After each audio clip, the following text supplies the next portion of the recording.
Today, and the next few days we'll see more of the same. We are going to see some thick fog patches though, thickening up overnight, particularly over parts of eastern England. The largely dry weather thanks to a chunky area of high pressure that's slowly moving in, pushing away these weather fronts to the north. They have been bringing some rain to Shetland during the day, but that's fizzling out, and as I say, most places are going to be dry. But the fog is thickening up once more this evening over parts of eastern England. There is a Met Office yellow warning in place. That fog likely to be dense and likely to stick around for much of Friday. Well, we keep clearing skies across northeast England and parts of Scotland. There will be a touch of frost, but generally a lot of cloud across the south, keeping the temperatures up here. Many places will be cloudy on Friday, and certainly early on there'll be a lot of thick fog across parts of eastern England, so that warning is still in place. Brighter skies across northern England, West Wales, some good spells of sunshine here and across Scotland, maybe the north coast of Northern Ireland seeing a bit of blue sky as well. And temperatures still generally a touch above average, but where that fog sticks around, we could really see temperatures struggling to get much above 3 or 4 Celsius, and that fog could well thicken up again on Friday evening and be a feature of the weather into the weekend. Clearer skies likely to persist across Scotland, which will allow, you can see there, hint of blue on the chart, a touch of frost to form here as we start Saturday morning. But again, much of central northern Scotland dry, fine and sunny. Could be some fog patches here. We're more likely to see them again across these eastern parts of England. Further south and west, some brightness, but many places just fairly cloudy but dry. Temperatures again, single figures for most, so a little bit down again and feeling rather chilly, I suspect, particularly where it stays misty and murky. High pressure sticks around through Sunday and into the early part of next week, keeping things largely dry, but also things turning colder. Canary Islands sponsors the weather.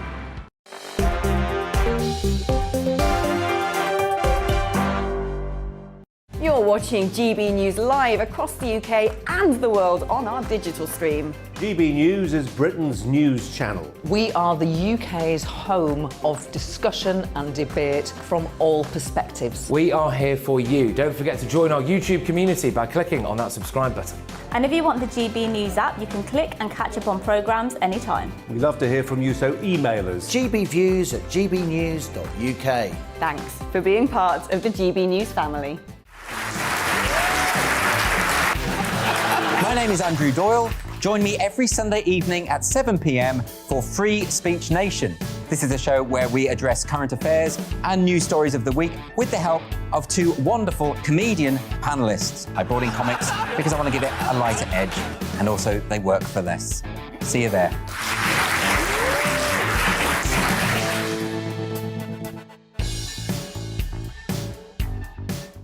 Join my show Farage, 7 p.m. till 8 p.m. Monday through Thursday, and there you will get opinion, analysis, debate, and I'll cover stories that nobody else dares to touch. And then for the last 15 minutes, talking pints. We're over a drink. We have a civilised conversation with someone. We very often disagree, but we do it in a grown-up way. Come and join me on Farage.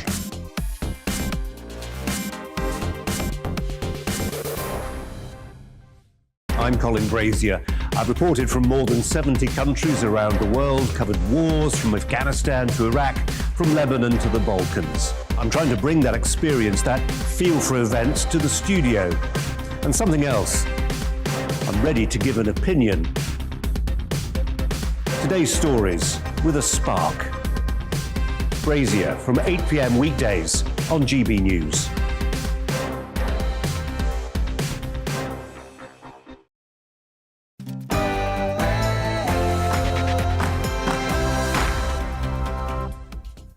Tonight on Farage, well, Boris Johnson says party on. Chris Whitty says be careful. The pub, restaurant, hospitality industry is in real trouble. Should the government intervene? And all of that against a background of inflation up, interest rates up. Come to that, where is Rishi Sunak? We'll tell you tonight on the show. A busy day down at Dover. Hundreds and hundreds of people illegally crossing the channel. We'll get the latest. And joining me on Talking Pints, a pioneer of park home living, somebody who arguably is the most successful gypsy in this country, Alfie Best. All of that after the news.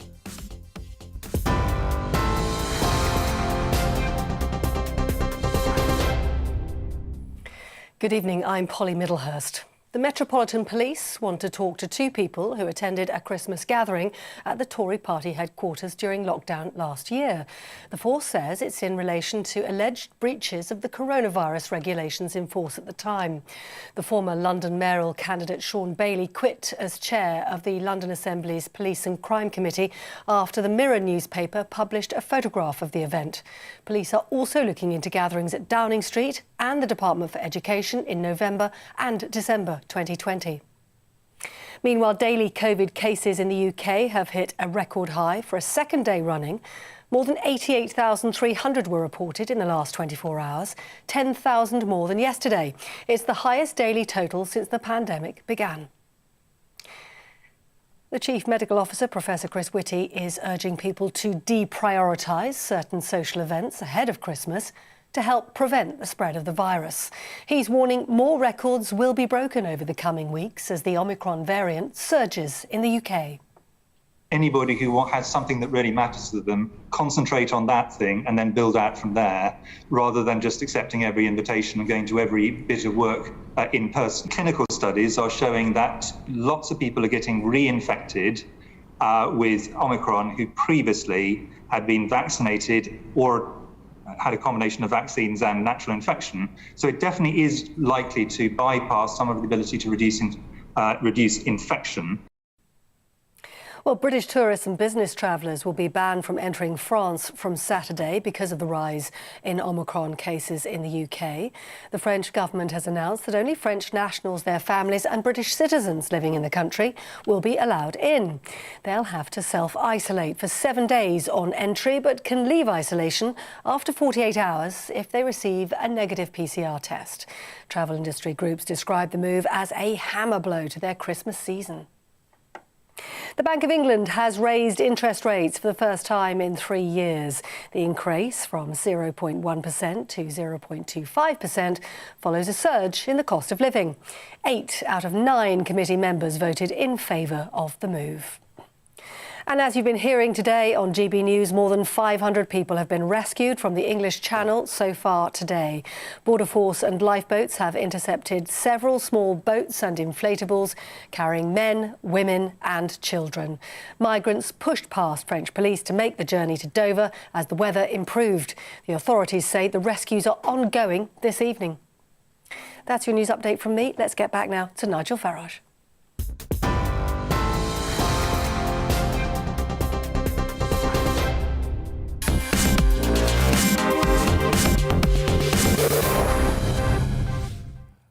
The hospitality industry is in big trouble. We'll debate, should the government help? Inflation up, interest rates up, the Chancellor missing. But let's go live to Dover Docks right now to be joined by GB News' Mark White.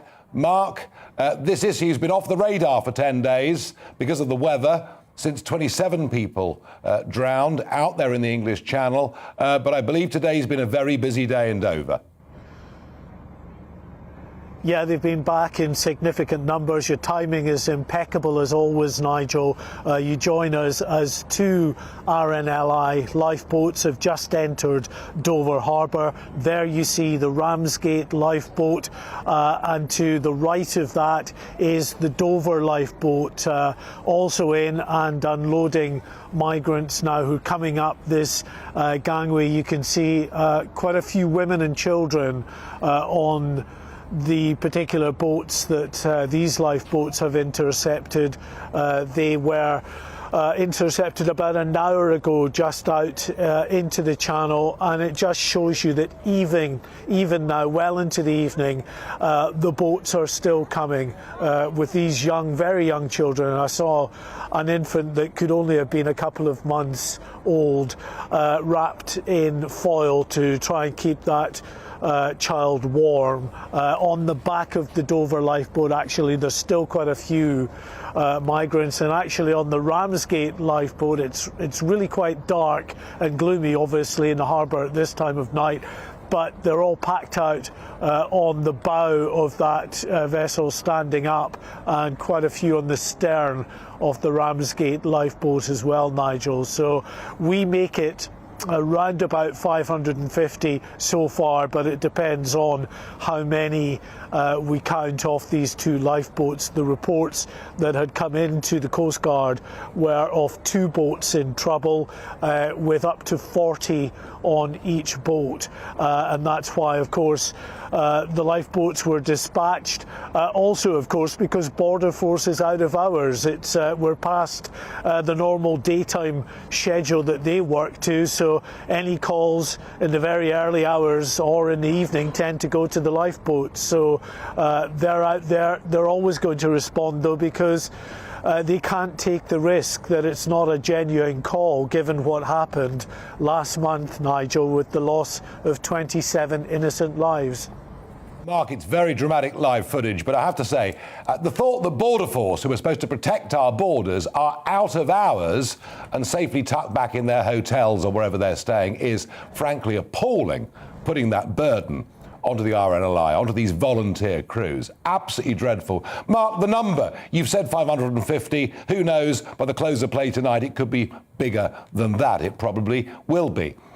2 points, please, to comment on. Number one, this number would have been unthinkable in the middle of the summer last year, let alone a couple of weeks before Christmas.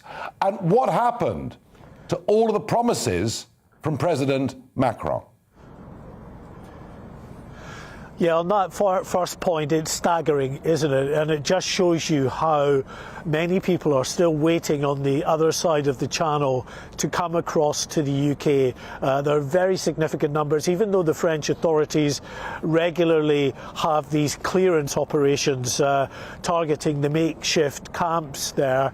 It doesn't disperse the people. They just go and relocate elsewhere along that stretch of woodland or beach and put up another makeshift camp until it's their turn to get pushed out by the people smugglers onto these boats and into the channel. And on that point that you were talking about there, with Emmanuel Macron saying to our Prime Minister Boris Johnson, no thank you, do not play politics with your own domestic audience and offer us Border Force and other personnel on our French beaches. We can provide that security for our own beaches to stop these boats leaving in the first place. Well, look at today, the first real tester since that tragedy last month because of the weather conditions. And what are we seeing? Up to potentially 600 people having crossed the channel into UK waters, and still this evening they are coming, Nigel. Great coverage, Mark. Thank you very much indeed. That was GB News' Home Affairs and Security Editor Mark White, live from Dover Docks. And he'll be there tomorrow because the forecast says the same is going to happen tomorrow. And this issue, before Christmas parties and all the other things that have gone wrong with expenses and everything else, this issue was becoming the number one issue amongst Tory voters in this country. And it puts yet more pressure on the government. Almost unbelievably, overnight, well, unbelievably to me, the Migration Advisory Council, a supposedly independent body, has recommended that those that illegally come into the country should be allowed to work. Legally be allowed to work. And if that was to happen, even more would come. Now, Chris Whitty, you saw him there a few moments ago, saying pick and choose, don't accept every party invitation. Also saying, with this Omicron variant, that frankly, it almost makes no difference whether you've been vaccinated or not, you're still very likely to catch it. Something that does, I think, somewhat contradict what Boris Johnson has been saying. But Boris Johnson himself, of course, is contradicting in many ways Professor Whitty, because he's been telling us, urging us for the last few days to pretty much carry on as normal. The victims of this, we haven't got lockdown, but it's a form of lockdown. The victims of this are the hospitality industry, the pubs, the restaurants. Certainly ones that I know are suffering huge numbers of calculations from their pre-booked Christmas events. Is it time the government somehow intervened to help? Joining me is Dermot King, CEO of Oakman Group, which has got 25 pubs and restaurants across the United Kingdom. Dermot, good evening. Good evening, Nigel. And we've got 36 pubs across the UK, by the way. OK, well, if I underclubbed, I'm very sorry. Just explain to the audience how important these few weeks in the run-up to Christmas and through the new year are to the restaurant, pub and hospitality industry? Across the year, there are 3 weekends, 3 weeks and 3 holiday periods which are probably key to hospitality.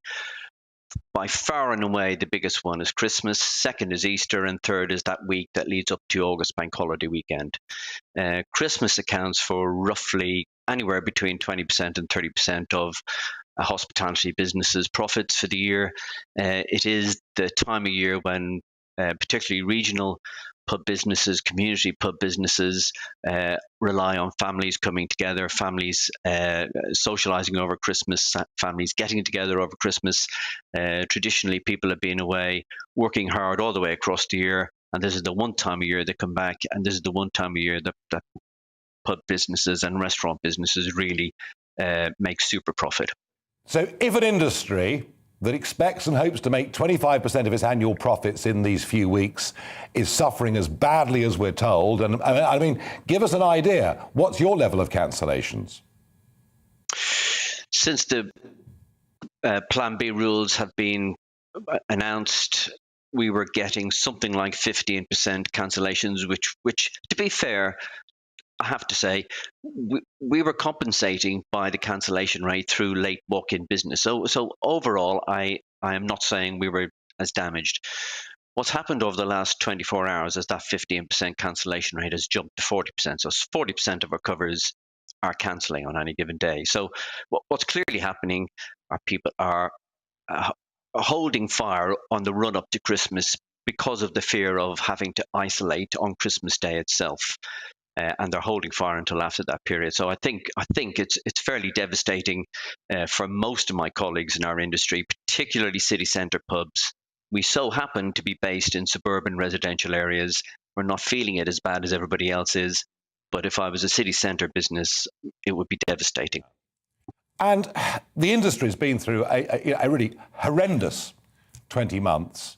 And I'm normally the last person, Dermot, to argue for government subsidy for almost anything, but is there a risk that if government doesn't help right now, that we will see pub chains and restaurants just disappearing?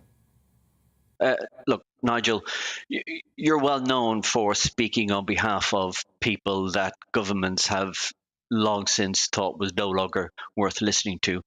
And here I am to tell you that the hospitality industry has been ignored by not just this government, but successive governments over the last 40 years. Just look at the state of our seaside towns. Just look at the state of our market towns. Just look at the way we treat young people who come from seaside towns that rely on hospitality for their careers. You know, the biggest export out of Blackpool is educated people. You know, the one thing Blackpool relies on is the one thing that leaves, because there is no industry for them to be ambitious about. This is an industry that has been ignored, and the lifeblood has been sucked out of it through high taxation by every chancellor since roughly 1972, and it's not sustainable anymore. When you get a pandemic, a short blip like this, it devastates the whole of the hospitality industry, and it really, really is appalling the way the industry has been treated. Dermot King said with very great passion, thank you for coming on, giving us your thoughts here on GB News. And I'm asking you, the public, do you think government needs to step in and intervene? Are you convinced by the case that's been made by Dermot King as just to how serious this genuinely is for that industry? Give me your thoughts. GBviews at gbnews.uk. Sticking with economics, the inflation figures were out yesterday, up 5.1%. That's more than double the target set by the Bank of England. We're going back to early 1980s levels of sustained inflation. And in response to that today, the Bank of England have put interest rates up. Yes, remember, interest rates. Well, I wonder, have they been late to the party? Have the Bank of England effectively been asleep at the wheel? And what is going to happen next? Well, joining me is Dr. Gerard Lyons, Chief Economic Strategist at NetWealth, Senior Fellow at Policy Exchange, and, of course, former Economic Advisor to Boris Johnson when he was the Mayor of London. Gerard, good evening. Good evening. Great to be on the show again. Inflation. We've talked about it before, you and I, here on the show. The governor of the Bank of England early this year sort of poo-pooed suggestions of inflation, then said it would be merely transitory. And now we see inflation. It does appear to be set for a while, doesn't it? Yeah, I think the Bank of England has misread the inflation dynamics. They're not the only central bank that's misread the situation.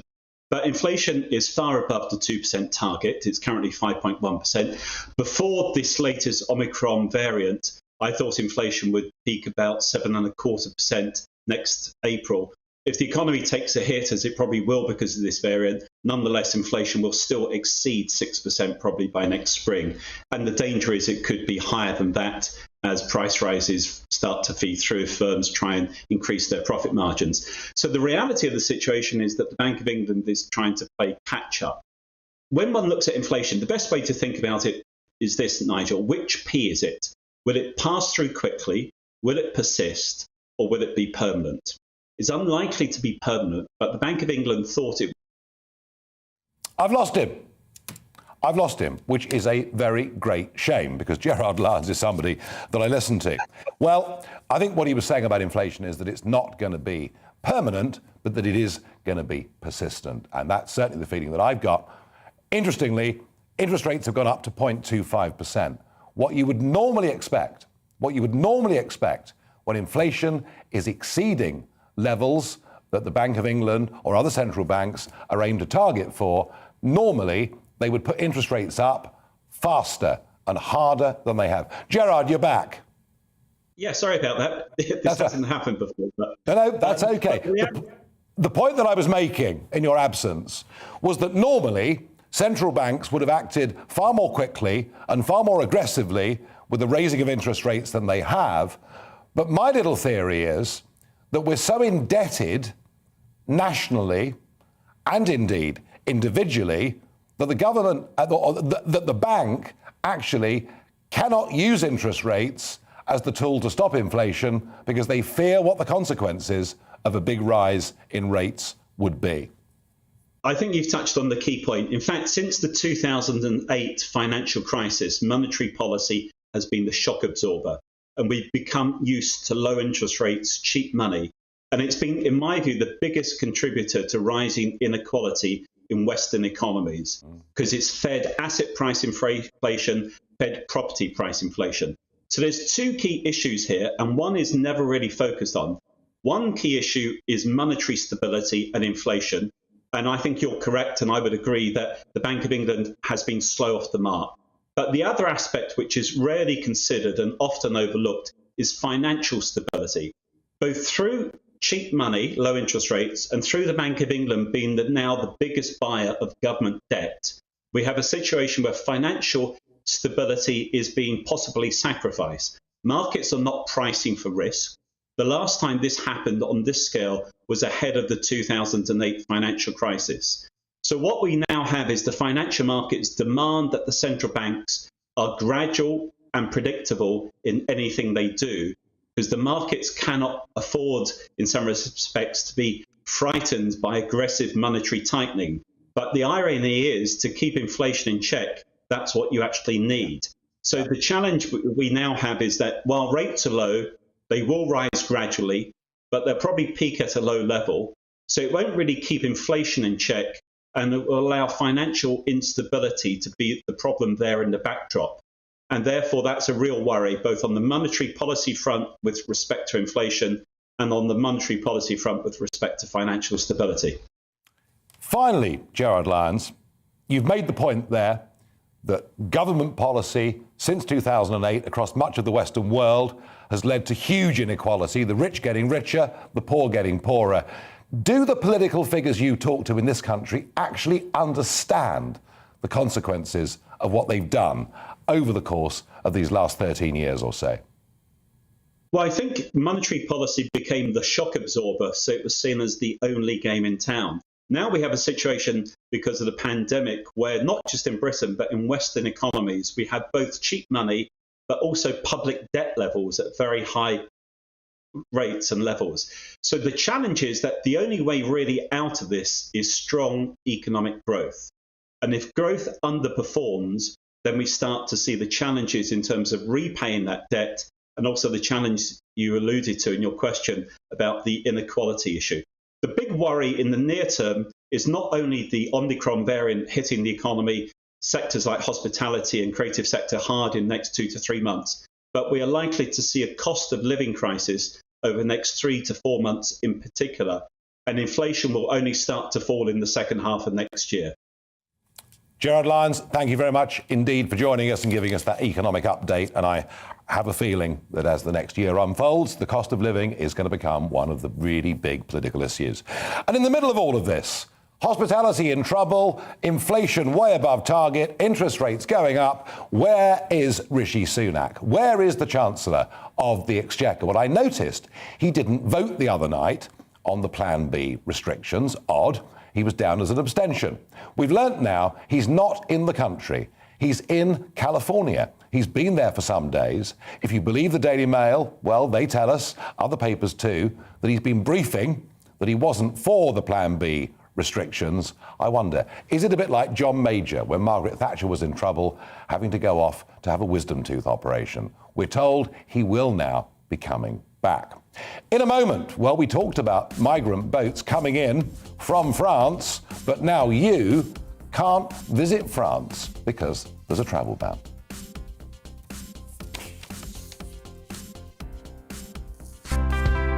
It's time to remind ourselves there's always another winter. Canary Islands sponsors the weather. Hello. Dry and cloudy for most today, and the next few days we'll see more of the same. We are going to see some thick fog patches, though, thickening up overnight, particularly over parts of eastern England. The largely dry weather, thanks to a chunky area of high pressure that's slowly moving in, pushing away these weather fronts to the north. They have been bringing some rain to Shetland during the day, but that's fizzling out. And as I say, most places are going to be dry. But the fog is thickening up once more this evening over parts of eastern England. There is a Met Office yellow warning in place. That fog likely to be dense and likely to stick around for much of Friday. Well, we keep clearing skies across northeast England and parts of Scotland. There will be a touch of frost, but generally a lot of cloud across the south, keeping the temperatures up here. Many places will be cloudy on Friday, and certainly early on there'll be a lot of thick fog across parts of eastern England, so that warning is still in place. Brighter skies across northern England, West Wales, some good spells of sunshine here and across Scotland, maybe the north coast of Northern Ireland seeing a bit of blue sky as well. And temperatures still generally a touch above average, but where that fog sticks around, we could really see temperatures struggling to get much above 3 or 4 Celsius, and that fog could well thicken up again on Friday evening and be a feature of the weather into the weekend. Clearer skies likely to persist across Scotland, which will allow, you can see there, hint of blue on the chart, a touch of frost to form here as we start Saturday morning. But again, much of central northern Scotland dry, fine and sunny. Could be some fog patches here. We're more likely to see them again across these eastern parts of England. Further south and west, some brightness, but many places just fairly cloudy but dry. Temperatures again, single figures for most, so a little bit down again and feeling rather chilly, I suspect, particularly where it stays misty and murky. High pressure sticks around through Sunday and into the early part of next week, keeping things largely dry, but also things turning colder. Canary Islands sponsors the weather.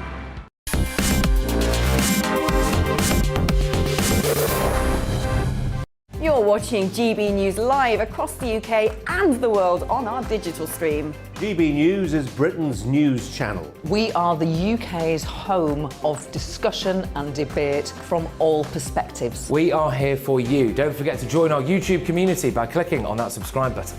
And if you want the GB News app, you can click and catch up on programmes anytime. We love to hear from you, so email us. gbviews@gbnews.uk. Thanks for being part of the GB News family.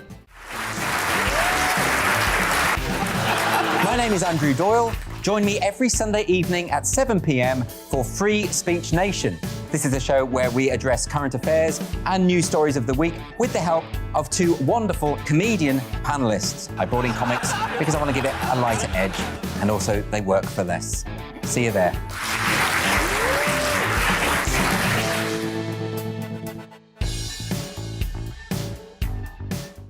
Join my show Farage, 7 p.m. till 8 p.m. Monday through Thursday, and there you will get opinion, analysis, debate, and I'll cover stories that nobody else dares to touch. And then for the last 15 minutes, talking pints. We're over a drink. We have a civilised conversation with someone. We very often disagree, but we do it in a grown-up way. Come and join me on Farage.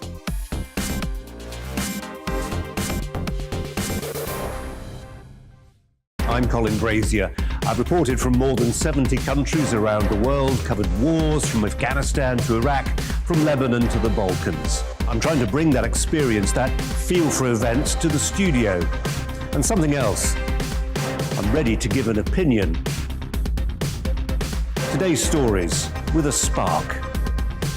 Brazier from 8 p.m. weekdays on GB News.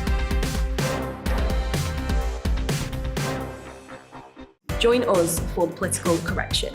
We're here every Sunday to correct politics and put you, the people, back in charge. We talk about all areas of the United Kingdom, including Northern Ireland. Our debate goes way beyond the Westminster Village. It's about the real country. It's about your opinion. So please, we want you to tell us what you think. This is Political Correction. Every Sunday morning from 10 a.m. here on GB News.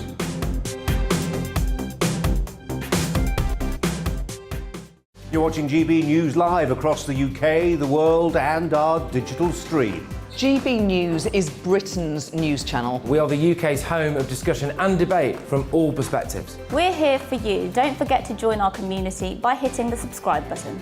And download the GB News app so you can click and catch up on programmes anytime. We love to hear from you. Email us at gbviews@gbnews.uk. Thanks for being part of the GB News family.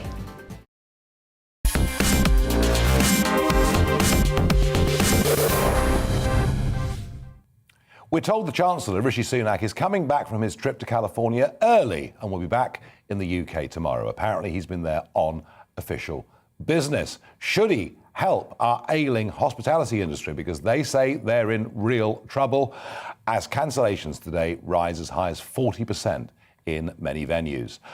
I've asked that question of you too. Paul says the hospitality and pub industry have suffered dreadfully and should be given some sort of tax rebate in the financial year to help them. Well, a tax rebate's okay, provided you make a profit, I think is the point I would make there. Nicola on GB Views says the government must help the hospitality lot. Ernesto via Twitter says to me, the government should lower VAT to 0 for all hospitality until the end of COVID. Interestingly, to that point, Ernesto, as EU members, we wouldn't be allowed to do that. Now we're outside the EU, the government could do that. On Twitter, number 10 Downing Street should not bail pubs and restaurants out again. They should have followed the rules and imposed COVID passports to protect their employees and keep customers safe. They didn't. They were greedy. Do you know what? In New York, they have absolutely stringent passports. You've got to show you're double vaxxed to get into venues. And do you know what? The COVID outbreak in New York right now is, I think, much worse than it is in London. And as Whitty said tonight, even if you're double vaccinated, that offers very little protection against the Omicron variant. Sean via Twitter says, Dermot is spot on. Yes, he was very good. Successive governments have let our hospitality industry down for years, and money goes into their pockets. Don, so many opinions coming through on this. The hospitality industry has had structural problems for decades. It pays horrendously low wages, invests nothing in developing people. The general public, though, need a reality check. Pubs, most restaurants and hotels are simply too cheap to be sustainable. Well, that is one point of view. Let's move on. I talked earlier about the fact that it looks like about 600 people have illegally crossed the channel so far today, and they will be processed through Dover, and they will finish up within a few days in 4-star hotels or private accommodation.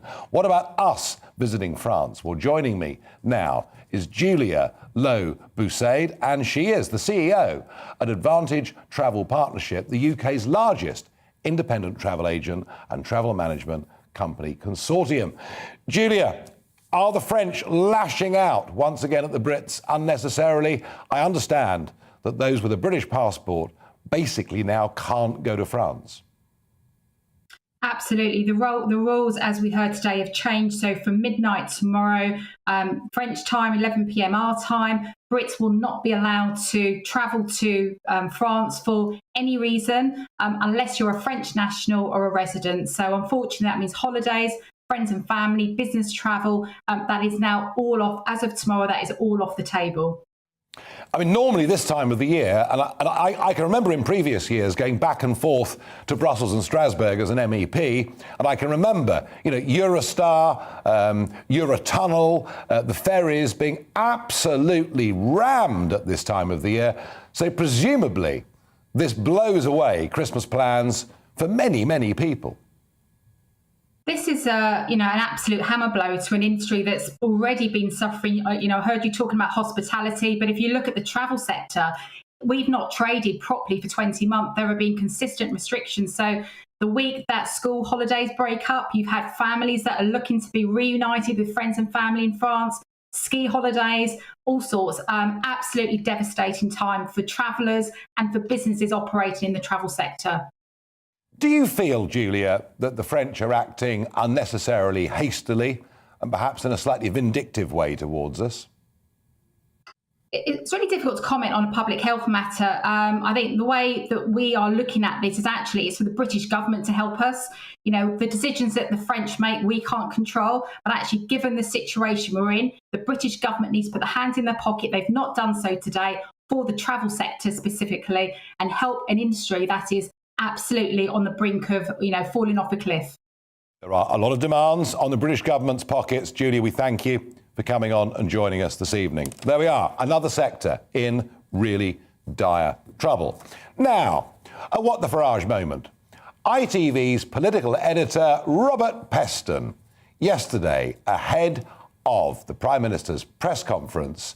And let's have a little look at Robert Peston before. And there he is, sitting at the front, nattering away to fellow journalists. And of course, he is not wearing a mask.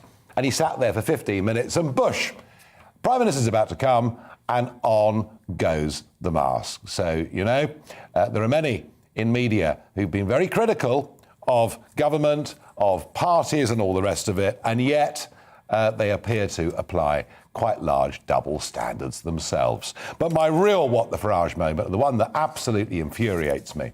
Remember, Insulate Britain. Remember all the inconvenience and the heartache they caused. Huge numbers of people. And of course, we had the Prime Minister and Priti Patel at the Tory party conference telling us how tough they're going to get with these people and it's all going to be ended. And big newspaper headlines, they're all going to prison. Well, 9 Insulate Britain protesters have effectively, just 2 of them have been given prison sentences and 7 of them have got suspended sentences and they won't be going to prison, despite the fact they breached injunctions, court injunctions, and continued with their protests on the M25. And you just think, what on earth is going to happen? I have to say, I think the whole thing is pathetic. And Insulate Britain have responded to all of this by saying that they will continue with their actions and inconvenience vast numbers of you, knowing that in most cases there's almost no sanction going to be put on them whatsoever.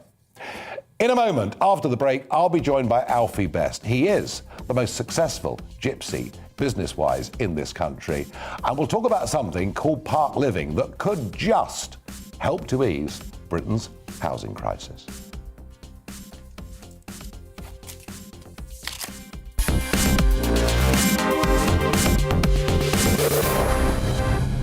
You're watching GB News live across the UK and the world on our digital stream. GB News is Britain's news channel. We are the UK's home of discussion and debate from all perspectives. We are here for you. Don't forget to join our YouTube community by clicking on that subscribe button.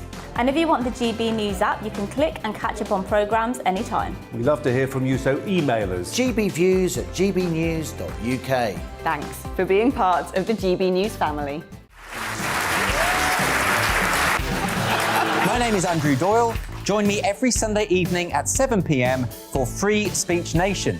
This is a show where we address current affairs and news stories of the week with the help of two wonderful comedian panellists. I brought in comics because I want to give it a lighter edge, and also they work for less. See you there.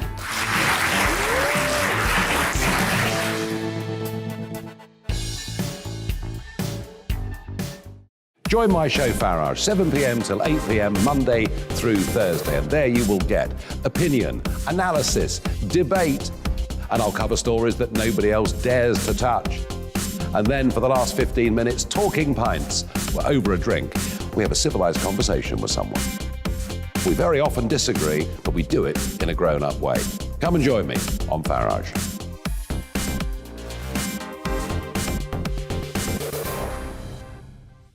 I'm Colin Brazier. I've reported from more than 70 countries around the world, covered wars from Afghanistan to Iraq, from Lebanon to the Balkans. I'm trying to bring that experience, that feel for events, to the studio. And something else, I'm ready to give an opinion. Today's stories with a spark. Brazier from 8 p.m. weekdays on GB News.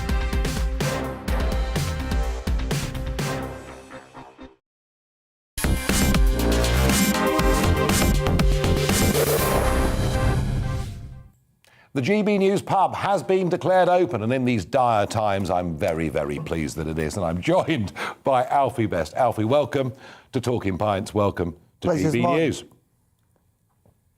Now, I think it's right to say, isn't it? Gypsy upbringing, gypsy background, born on the side of a main road, not into exactly the easiest of circumstances.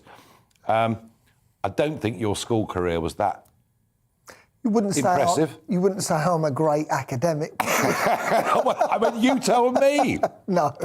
From what I can make out, you sort of left school at.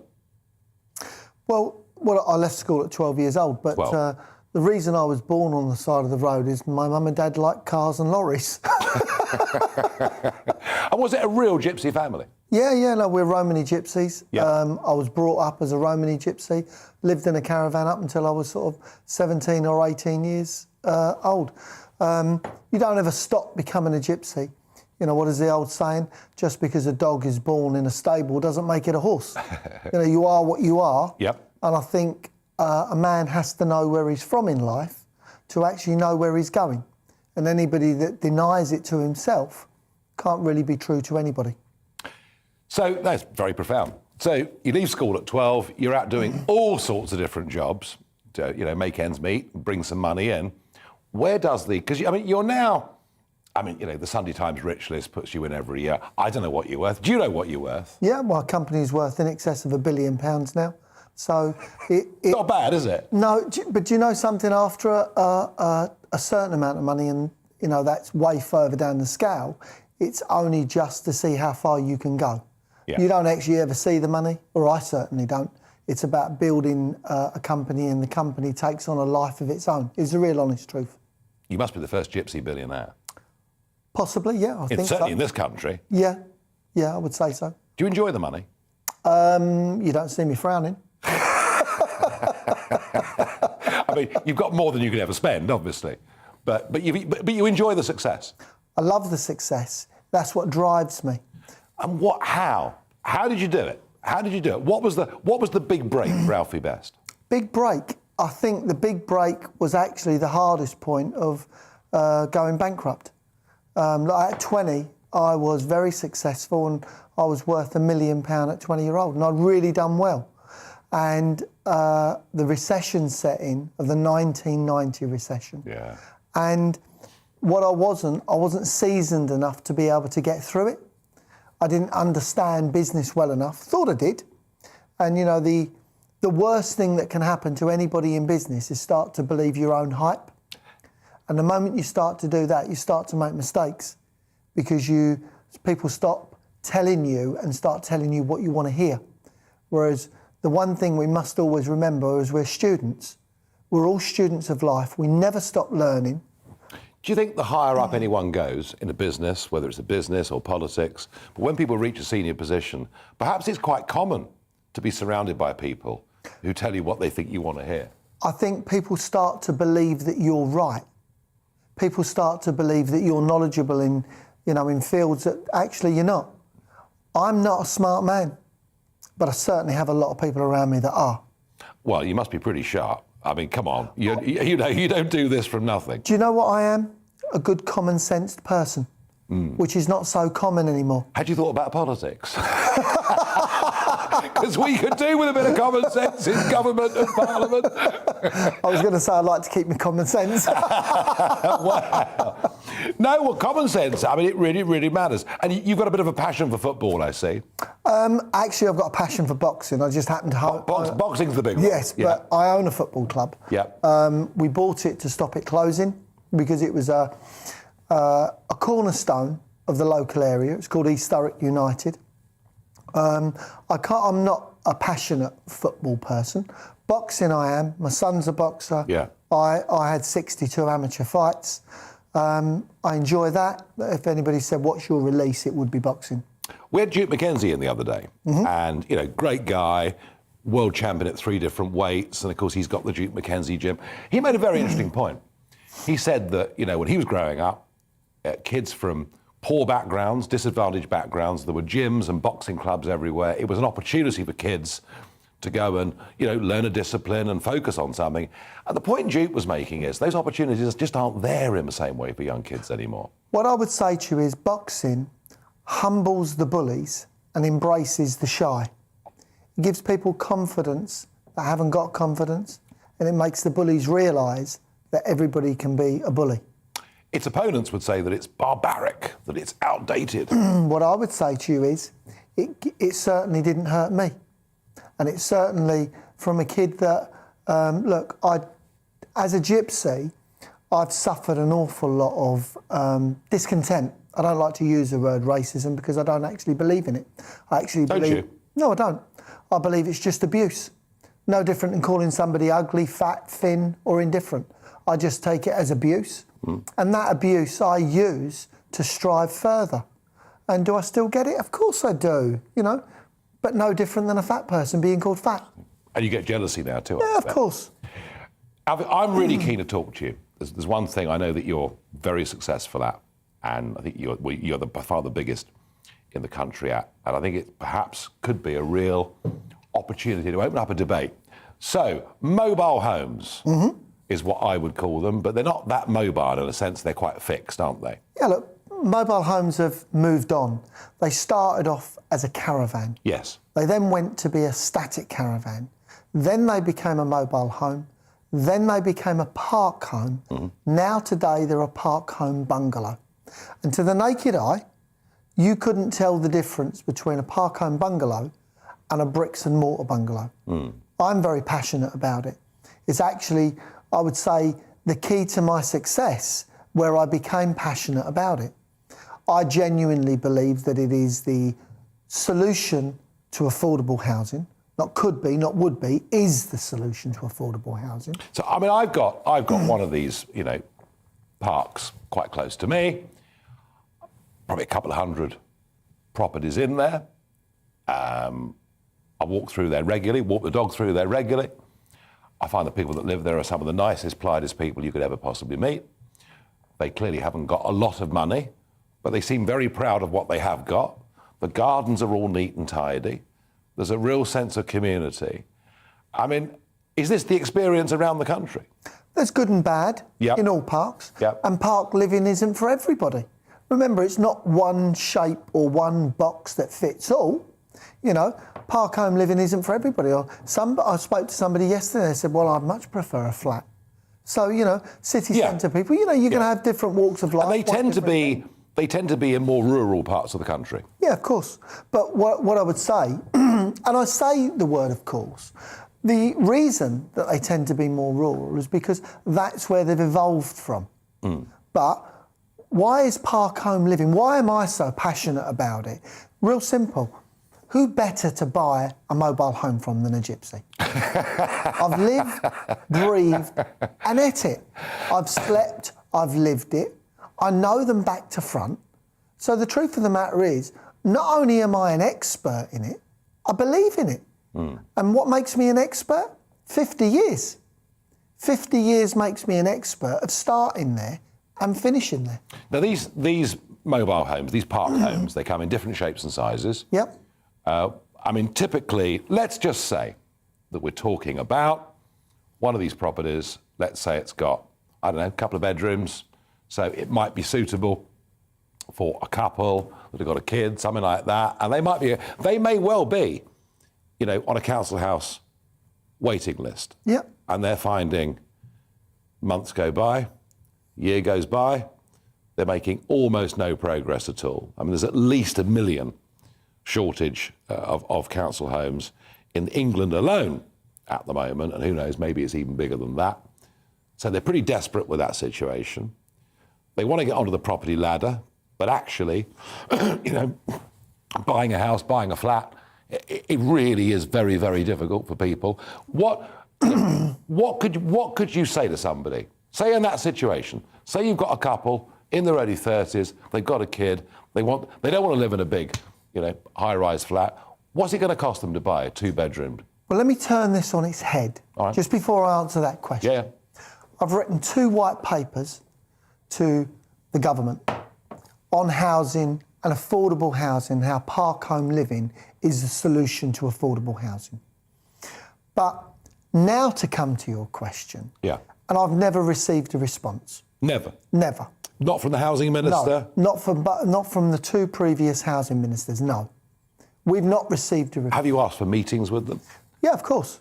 You know, we've lobbied government, but I believe, and as hard contempt for me to say this, I believe it's purely down to financial gain on the government's part of why they don't embrace park home living. So the story, as I understand it, is if I was to come along and buy a park home, and I was to buy a 2-bedroomed, you know, bathroom, kitchen, main living area, bit of a garden, and I'd pay, I don't know, £75,000-80,000 for it, would I? Or something, I mean, something in... It depends where it is in the area. If it was in Surrey, it would be 150 to 200. Yeah. If it was in, say, Preston, it'd be 80. Yeah, you know, okay. Different prices for different areas. Because as the market is anyway. Yes. But if I was to do that, as I understand it right now, Alfie, there'd be no land registry fees. No stamp duty, no land registry stamp fee. duty? No. No wonder they're not writing back to you. Yeah, exactly. And what about council tax? Band A. So it's 64% cheaper on our council tax band, Band A, to live in a park home than what it is to live in a like-for-like bungalow in the same area. Cost-wise, if I can go back, because I don't want to sound like a politician and avoid that question. Well, I think he's trying hard, isn't he? But go on. The price of a park home is 50% or less than a like-for-like bricks and mortar bungalow. So if a bricks and mortar bungalow in a local area, say, well, I've got a park called Saltmarsh Castle near a place called Bromyard. The average park home there is about £180,000, approximately. For a brand new park home bungalow that you move in, looks like a bungalow, a conventional bricks and mortar. The same bungalow would be £450,000 in the local area. So they're at 50% or less. And there's no land registry fee, they're Band A council tax, there's no land stamp duty, and electricity is, on average, 25 to 28% cheaper. Why? And it's not because, and I want to make this point clear, it's not because they're better insulated or this, that or the other. It's purely factually commercial. The pass-through rate that comes to the meter is purchased on a commercial rate. So that rate gets passed on.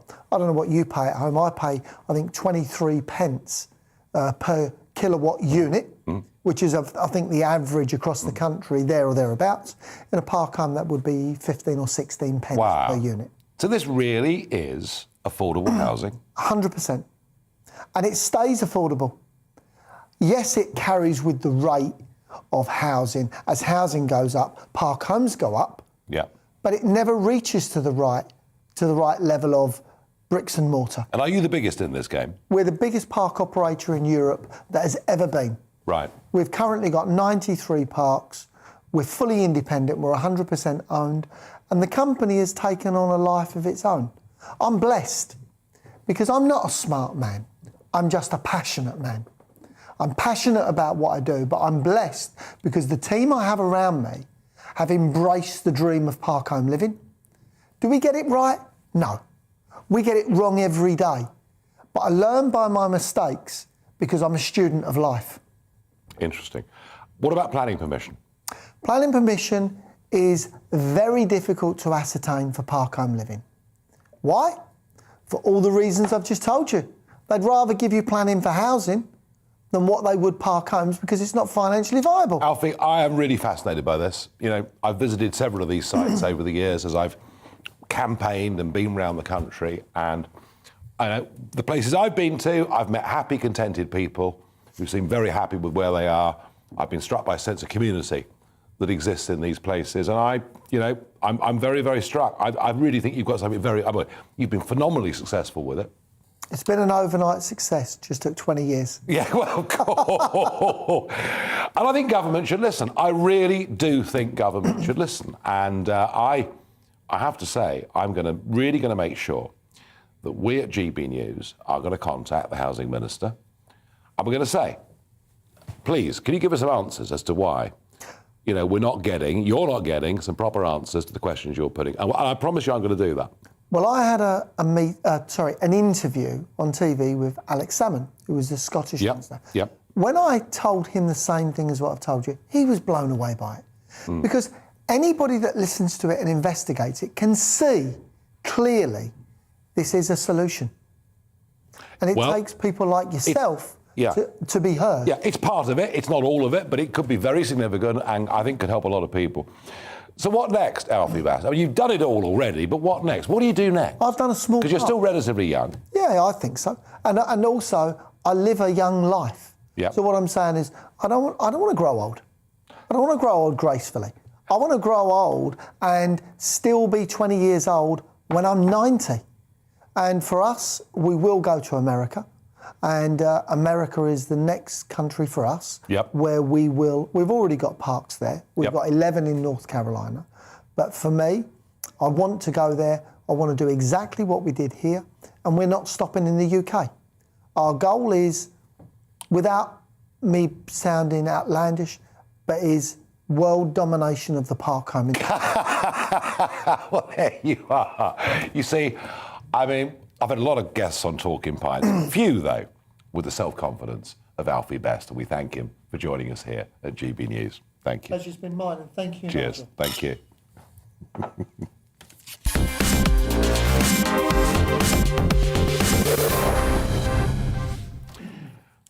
We are approaching the end of the show, and it's Barrage the Farage. You send your questions in, I don't get a previous side of them, and I do my best. It's all I can do. Andrew asks me, please, can you tell us how we can boycott anything made in China? Really difficult, I have to say, particularly if you order through Amazon, who don't tell you where stuff is made. We must become much less reliant on China. I agree with the question. Can't answer it in 30 seconds. It's a bigger debate. Don asks me, do you think that this and previous governments prefer us all to stay at home and be controllable within our own four walls, then hope to turn pubs and clubs into more flats and homes for their own property portfolios and conservative donors?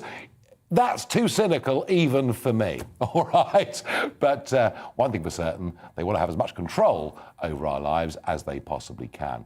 Michael asks me, will the triple lock be reinstated for pensioners? Hey, you know what?